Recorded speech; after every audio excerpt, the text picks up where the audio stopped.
O MBL apoiou Jair Bolsonaro em 2018. Não. Não apoiou? Não, a gente apoiou no segundo turno com ressalvas, mas apoiamos no segundo turno. E depois Agora, passou a ser crítico do governo, né? sim, mas assim, a gente nunca teve com o Bolsonaro. O modelo de segurança deve ser mais federalizado ou deve continuar concentrado nos estados? Qual Eu é a sua acho que opinião? ele tem que ter. Ele pode ser federalizado. Quando a gente fala federalização, nos Estados Unidos chama-se distribuir para a base. Sim. Aqui no Brasil a gente fala que a federação assume. É o contrário um do outro, mas o que eu defendo, os estados podem ter certa autonomia para ter políticas penais, só que com um sarrafo muito alto. Por exemplo, eu estabeleci um sarrafo muito alto para todo mundo, mas se o estado de Santa Catarina quiser ter pena de morte e o Ceará não, beleza, o Santa Catarina tem pena de morte e o Ceará não. Só que em ambos lugares as penas têm que ser muito altas. Entendi. O Brasil ela vive uma crise de segurança, isso é fato, né? Principalmente nas grandes cidades. O que fazer para enfrentar essas facções e essas tipo milícias que existem em alguns estados? Declaração de guerra contra elas, tomar as áreas que elas controlam, utilizar a inteligência para poder desmontar o aparato burocrático institucional envolvendo empresas que fazem lavagem de dinheiro para esses caras, tomada do Porto de Santos, que hoje é basicamente a porta de saída da droga do Brasil para o mundo, isso vai retirar faturamento do PCC, tomar todos os bairros, favelas, cidades que estão na mão do Comando Vermelho, destruir a sua liderança, prender e matar seus principais líderes, ou seja, fazer uma limpa geral nesses caras, e aí alterar leis que envolvem crimes comuns, tráfico de drogas, aumentando as penas, tornar a polícia mais efetiva, colocar câmeras nas principais cidades para reconhecer o rosto dos bandidos, e aí tornar, vamos dizer, a capacidade do Brasil de gerir lei e ordem muito mais efetiva, reduzindo, vamos dizer, a quantidade de mortos por 100 mil habitantes, que hoje no Brasil está em coisa de 22 a cada 100 mil, para pelo menos 1 a 2 a cada 100 mil. Essa semana, inclusive, foi a manchete do Jornal da Metropolitana de hoje, aumentaram o número de mulheres em busca de medidas protetivas. Uhum. Praticamente 17,5% no estado de São Paulo. Esse aumento, como que trabalhar para que essas mulheres sejam representadas e sejam protegidas? Aumento de penas para quem comete crime. Veja, tudo que está envolvendo de crimes do Comando Vermelho ou um homem que quer estuprar uma mulher ou bate na mulher em casa, tudo é sobre lei e ordem. E o Brasil, ele pune, e quando consegue punir alguém, ele pune pouco e pune mal. Nós temos que punir muito e punir mais. Então, aumento de lei e ordem. Eu não acredito nessas... não, vamos fazer o seguinte, vamos reeducar os homens nas escolas, ensinar eles... Cara, não precisa muito disso, não. A melhor educação que tem é o cara entender que se ele fizer uma besteira, ele vai ficar preso por muito tempo. Você vai ver que o malandro vira bom moço rapidinho. Essa é a principal política social, medo. E também teria que ter uma revisão do Código Penal, que é muito antigo, né? Mas é exatamente isso que eu estou propondo. Uma grande revisão do Código Penal e da Lei de Execuções Penais. Vamos mudar um pouquinho de assunto, entrar Claro. pela parte da parte internacional, do cenário internacional. Qual deve ser o papel do Brasil no cenário internacional nesse momento de crescente tensão na geopolítica? A gente viu aí os Estados Unidos atacando o Irã e o governo brasileiro até condenando esse ataque. Qual que é a sua opinião a respeito do assunto? Eu acho que o Brasil hoje ele não tem condição de discutir nada porque o Brasil está muito fraco. Se o Brasil permite que o Comando Vermelho e o PCC controlem boa parte das suas cidades, ele não tem condição de falar sobre o Irã, ele não tem condição de falar sobre Israel, ele não tem condição de falar sobre a Ucrânia. Muito pelo contrário, o Brasil estava gastando muito tempo ultimamente falando de assuntos que ele não tem a menor condição de interferir. O Brasil é fraco, o Brasil não tem bomba atômica, o Brasil não está no Conselho de Segurança da ONU. Ninguém liga para a opinião do Brasil e o Brasil só se queima dando essas opiniões idiotas que ele fica dando. Na época do Bolsonaro ele ficava dando opiniões desnecessárias sobre mudar a embaixada do Brasil para Jerusalém porque, sei lá, ia reforçar o status de Jerusalém como pertencente ao Estado de Israel. Sendo que nem os israelenses estavam pedindo isso pro Brasil. Era só uma babaquice do Bolsonaro. Já o Lula fica lá tentando defender o Putin, a Venezuela, o Irã, a todas as oportunidades que ele tem. Ou seja, é ridículo. O Brasil tem que focar em resolver a sua segurança interna, melhorar a sua competitividade, porque aí ele passa a ter parceiros comerciais melhores, e o Brasil tem que resolver os vizinhos dele, que estão basicamente exportando droga e gente para os Estados Unidos da América, ou seja, pacificar a América do Sul, ser o líder da América do Sul, e com base nisso se tornar um líder global para sentar na mesa com os principais países do mundo. O MBL apoiou Jair Bolsonaro em 2018. Não. Não apoiou? Não, a gente apoiou no segundo turno com ressalvas, mas apoiamos no segundo turno. E depois Agora, passou a ser crítico do governo, né? sim, mas assim, a gente nunca teve com o Bolsonaro. Porque os bolsonaristas falam assim, vocês surfaram. Mentira, o Bolsonaro que surfou nessa onda.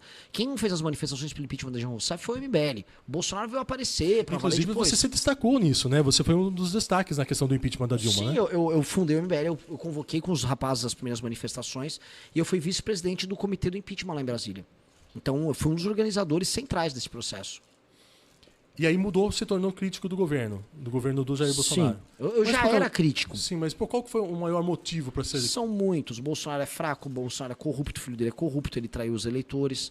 Essa soma de, vamos dizer, práticas erradas e essa postura hegemônica burra que ele tem, ou seja, ele viu assim, ele percebeu que era muito fácil enganar os brasileiros, muito fácil enganar os próprios eleitores, e ele basicamente mordeu a maçã, como a Eva, né? Aquela coisa da tentação de, poxa, eu posso seguir o mesmo caminho que o Lula.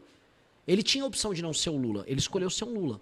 E aí ele escolheu ser o Lula sendo populista, mentindo para os seguidores, fazendo essa estratégia de manipulação sentimental, igualzinho o que o Lula faz, e a gente se opôs a isso, a gente não aceita essas coisas. O senhor acredita que vai vingar essa candidatura, uma pré-candidatura do Flávio Bolsonaro?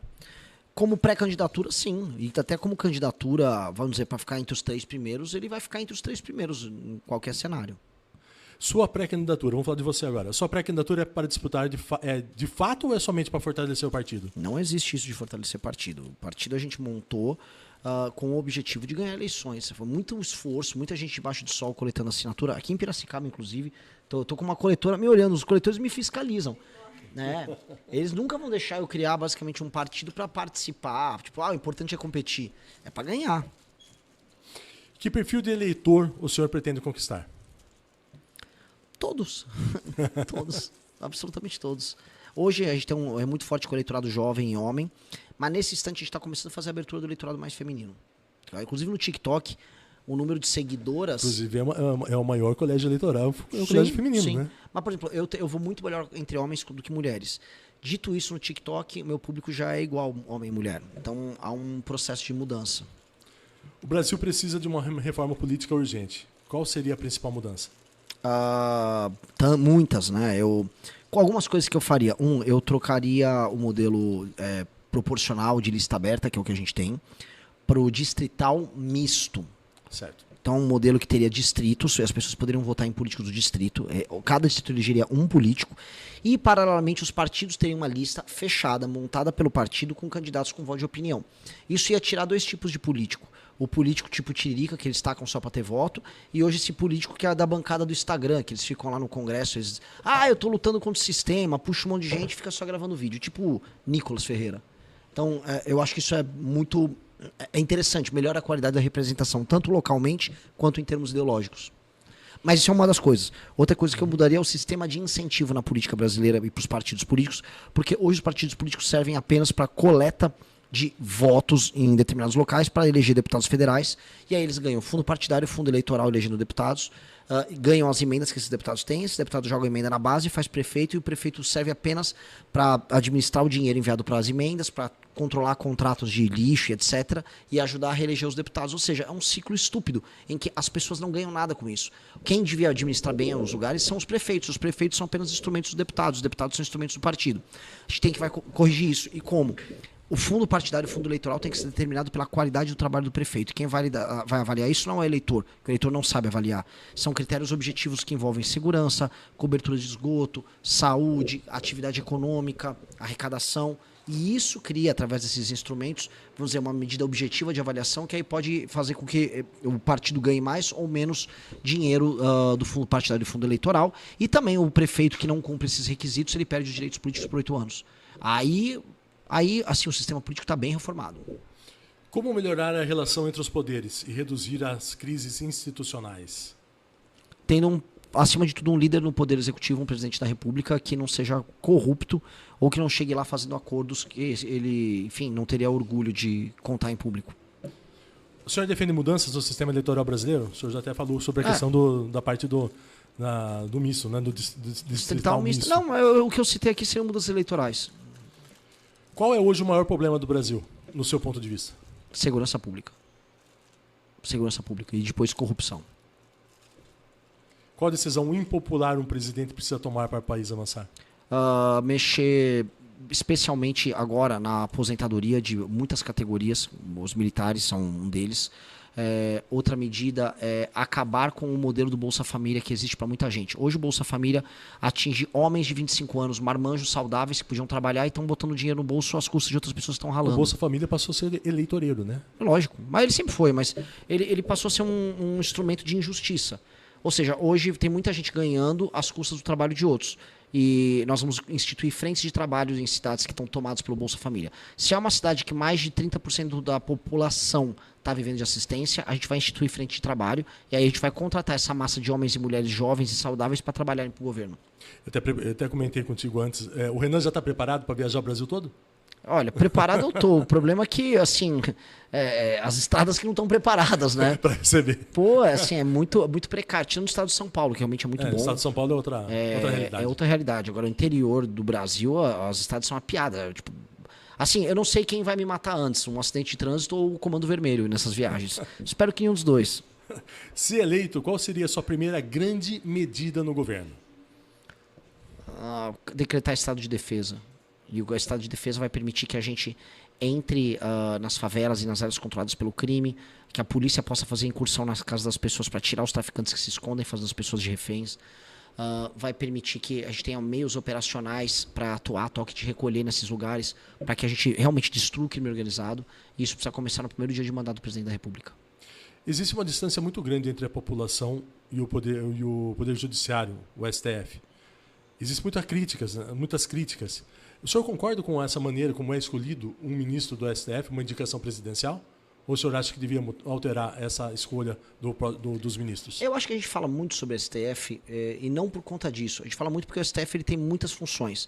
A Constituição brasileira, ao tornar tudo, vamos dizer, matéria de discussão constitucional, deu ao STF muitos poderes, porque já que tudo é matéria constitucional, o STF fala sobre tudo.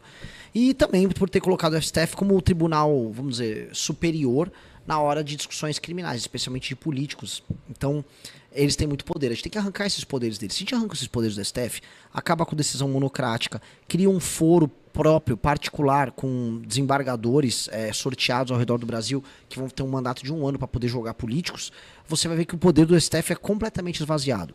Fazendo uma reforma constitucional também, que retire da Constituição muitos temas, o STF vai ficar só tratando de questões constitucionais, não vai dar para ter lobby, não vai dar para botar medo nos políticos, e aí nem importa muito quem o indica, porque eles não vão causar dano para nós.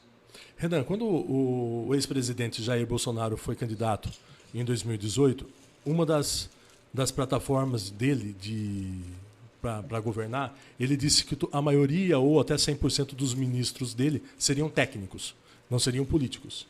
E aí ele começa com essa linha de raciocínio. E depois ele viu que, para governar, ele precisava ter mais políticos do que técnicos. Como que vai ser a sua escolha ministerial, caso eleito presidente da República? Eu não acredito na dicotomia técnico e político. Até porque se você está numa atividade política, você é um político. E o seu técnico tem que ser ele próprio político. Ele tem que saber que ele está num jogo de poder. Ele tem que caminhar nos dois lados. Lógico, não existe uma coisa que é só um, outra coisa que é só outra. Então, eu posso encontrar grandes políticos que vão ser capazes de ter realizações tecnicamente brilhantes. Eu vou dar um exemplo aqui, não ficar fugindo. O Fernando Henrique foi ministro da Fazenda. Ele foi, talvez, o maior ministro da Fazenda da história. Ele não era um economista, ele não era um técnico, ele foi um político. Sociólogo, chamou para perto dele a turma da Casa das Garças, lá do Rio de Janeiro, alguns economistas brilhantes, e fez o Plano Real. Ele era um político. Então, um político pode fazer realizações essencialmente técnicas, eminentemente técnicas. O Roosevelt fez um governo nos Estados Unidos que construiu a infraestrutura americana. Ele não era um técnico, ele era um político. Então, eu acho que essa é uma falsa dicotomia que a gente não precisa seguir. Até a criação do medicamento genérico foi criado pelo Serra, que não era médico. Que não era médico. Excelente ponto. Exatamente. Então, a gente pode levantar inúmeros casos em que essa divisão ela é quebrada. Ela é uma falsa divisão. Na verdade, era um discurso que o Bolsonaro tinha que ele não tinha condição de cumprir. Como nenhum tem. Isso é um falso discurso. Eu acho o seguinte, por exemplo, se eu trouxer uma grande liderança política que tem um corpo técnico ao redor dela sério, essa liderança política será muito bem embasada e aí ela vai usar a capacidade política dela para levar aquelas políticas criadas pelos técnicos a cabo. Beleza. Vamos entrar num assunto que está sendo do momento. O que seu governo faria para evitar novos escândalos, como o que aconteceu com o do Banco Master? Punições muito duras. Você vai ver que eu sempre... Tem um ovo da serpente, que é o seguinte, a gente vê um escândalo do Banco Master e todo mundo falou, olha, para resolver isso, a gente tem que evitar agora essa febre das fintechs. Não é muita fintech, ficou muito fácil, fintech é usada pelo crime organizado, setor de óleo e gás está usando, o Banco Master usou, então vamos regulamentar e dificultar a abertura de fintech. Não! Foi um ganho, as pessoas ganharam demais, a gente teve bancarização de monte com fintech, as fintechs permitiram que os brasileiros tivessem o celular delas uma conta bancária, criou um mercado de crédito maior para as pessoas, a fintech é bom. O que tem que ter é, se você usou uma fintech para roubar ou para fraudar, você vai ficar preso 20, 30, 40 anos e não sair da cadeia. Aí você vai ver que o cara vai abrir uma fintech para fazer um trabalho honesto e não para roubar. O problema é, o Brasil é hiper regulamentado, ou seja, tem uma burocracia gigante para tudo e penas brandas. O Morcaro já está solto novamente. Então o que é a natureza nossa? É uma natureza doentia. A gente põe regra pra tudo achando que vai coibir as pessoas de fazerem o mal, mas na hora de punir elas se elas fizerem o mal, a punição não existe. O caso de Daniel Vorcaro mostra falhas de governança no sistema financeiro. O que você acha sobre isso? Também mostra, mas no fundo mostra falhas em termos de punição da legislação brasileira. Como é que um cara como ele se sentiu à vontade de comprar todas as autoridades do país? Porque, para falar em termos de governança, no fim do dia, aparentemente, ele usou as relações dele, tanto no governo Bolsonaro quanto no governo Lula, para impedir o Banco Central de... Dizem que muitos políticos estão envolvidos, né? Não, todos os grandes políticos estão envolvidos em alguma medida. E pelo jeito vai aparecer. Já está aparecendo, já começou a ser as listas já. Então o bicho tá pegando. Então o Vorcaro, no fim do dia, ele mostra o quê? Ele sentiu muita vontade para comprar todo mundo. Ele tinha certeza que nada ia acontecer. Então, no fundo, isso é sobre certeza de impunidade. As pessoas aqui no chat ao vivo estão falando assim, ó, vocês têm que ler o livro amarelo. Essa é a maior manifestação aqui da população aqui no chat, é para que as pessoas consigam e leiam o livro amarelo. É verdade. É verdade. O que tem de tão interessante nesse livro amarelo? Porque é a primeira vez que a gente começa a propor ideias novas para problemas velhos do Brasil, e envolvendo tecnologia, soluções que não estão assim, o que é uma solução de esquerda para o Brasil, solução de direita. Não, cara, o que é uma solução para o Brasil? E é criativo, novo, isso aí propõe, vamos dizer, soluções que as pessoas falam, como é que ninguém pensou nisso antes? Poxa, o Brasil não é uma coisa difícil de resolver, é que a gente complica demais. E o Livro Amarelo vai muito nessa linha. E é o único programa, parte do Político Hoje, que tem um programa de verdade. O Livro Amarelo está disponível no site do Missão? livroamarelo.com. As pessoas hoje podem fazer um sistema de assinatura para comprar os livros, que são os preparativos do Livro Amarelo, são 6 fascículos. Certo. E até julho sai o Livro Amarelo, que vai ser o meu plano de governo. Correto. Voltando na questão do Vorcaro, que medida seu governo adotaria para combater essas fraudes bilionárias no sistema bancário? Voltar com a prisão em segunda instância. Acabar com as decisões monocráticas no STF, viu? Medidas jurídicas que envolvem o STF, porque eles têm certeza da impunidade. Aumentar todas as penas para crimes de colarinho branco, acabar com a progressão penal, acabar com as saidinhas, todas as medidas que esses caras usam para basicamente tomar essas ações protelatórias, fortalecer a independência do COAF, da Receita Federal e da Polícia Federal, para que eles possam investigar e pegar os caras. Fazendo isso, nós não precisamos aumentar as regras no mercado. Eu não vou comprar essa ideia de que eu preciso tornar o mercado mais engessado. Eu não vou fazer isso. Eu não vou começar a dificultar uma pessoa de abrir uma fintech. Eu vou botar na cadeia por muito tempo quem cometer crime usando fintech ou banco, etc.